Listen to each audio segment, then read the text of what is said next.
2, 1, begin!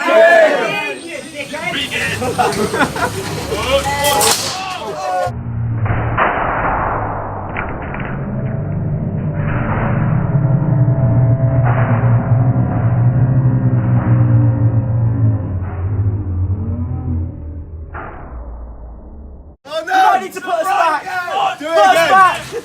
Put us back!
Do it! Yeah? Alright. Yes. We're happy.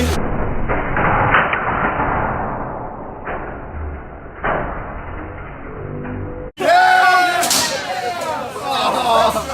Alright? No, half the drive. Alright. Yeah, carry on. That's near the back. Oh! Alright? We're still going. Come on.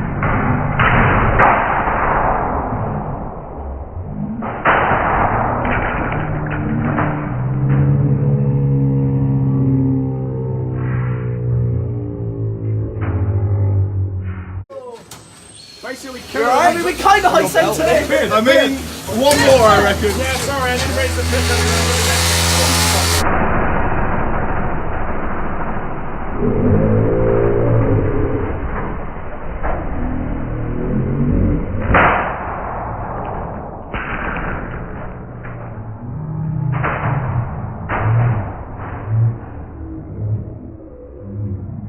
Stop praising my shit.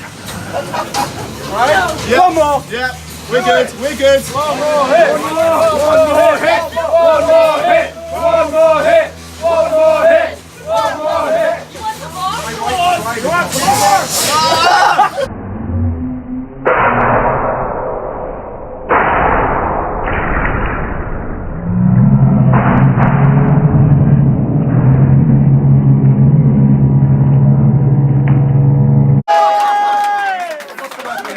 I mean, it's kind of a hit. Nice. Okay, fair enough. Tom, you miss.